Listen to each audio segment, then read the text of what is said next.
তোমার হাতে লাঠি কেন? কয়দিন আগে আমার কোম্পানির সাইডে কাম করতে গিয়া একটা অ্যাক্সিডেন্ট হয়। সেই অ্যাক্সিডেন্টে আমার চোখ দুটো নষ্ট হয়ে যায় মা। এরপরে কোম্পানি আমার দেশে পাঠিয়ে দিছে। আমার আর এখন কোনো চাকরি বাকরি নাই। আমি আজীবনের লেগে দেশে চলে আইছি মা। আল্লাহ আল্লাহ গো, তুমি এটা কি শোনাইলা? আমার একমাত্র বলারে তুমি বন্ধ বানায় দিলা। আমার মানিক জনকে দেখবো না।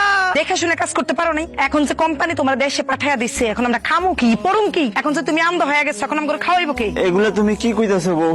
আমার দুইটা চোখ চলে গেছে। আমি জীবন আর কোনদিন দেখতে পারবো না। আমার চাকরি বাকরি শেষ। তুমি আমার এইসব কথা কইতেছো? কই তুমি আমারে সান্ত্বনা দিবা? কই তুমি আমারে বুঝাইবা? না উল্টা তুমি আমারে কথা শোনাইতেছো বউ? আমার পুরো 8 দিন পরে আইছি, তুমি এখন এসব কি কইতাছো? আগে তো আপনারা ঘরে নিবা, খাওয়া দাওয়া করাইবা।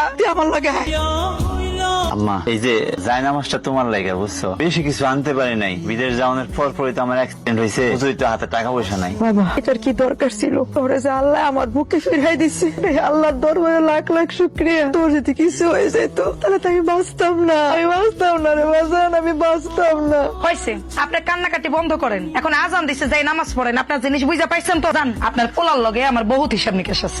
এই যে লাগেজের মধ্যে তোমার লাগে সাবান, শ্যাম্পু, চুনু আনছি বুঝছো। তোমার যা লাগে তুমি ব্যবহার করো। হ্যাঁ, আমি কি তোমার শ্যাম্পু, সুনু, লোশন এগুলা লেগে কান্দি? তোমার লগে আমার কি কথা ছিল? তোমার লগে কথা ছিল এবার বিদেশ থেকে আসার সময় তুমি আমার লাগে এত বড় একটা সোনার হার আনবা। তা আমার সেই সোনার হার কই? আশ্চর্য, তুমি কি বুঝতেছো না? আমি যাওয়ানোর পর পরই অ্যাক্সিডেন্ট করছি। আমি এত টাকা কই পাবো? 3 মাস আগেই তো আমি বাইতে আইছিলাম, তখন সব টাকা পয়সা খরচ করে গেছি। কয় টাকা ঋণও করে গেছিলাম। গিয়ে 2 মাস কাম করলাম, ওই টাকা পরিশোধ দিলাম। হাতে তো আমার খুব বেশি টাকা পয়সা নাই। শোনা, একটু বুঝার চেষ্টা করো। ওই রকম সুদূর বুদুর শুনে আমার কোনো লাভ নেই। একবার আসলে তুমি একটা না একটা বাহানা দাও। আজকে হইছে, কালকে হইছে, বসে হইছে। তুমি আমার লাগে এ পর্যন্ত কোনো সোনার চেইন আনো নাই। তুমি যে আমার বিয়ে করছো, আমার উপরে কি তোমার কোনো দায় দায়িত্ব নেই? তুমি যত টাকা পয়সা দাও সবকিছু তোমার সংসার আর তোমার মায়ের পিছনে খরচ হয়। আমার লাগে তুমি কি করছো?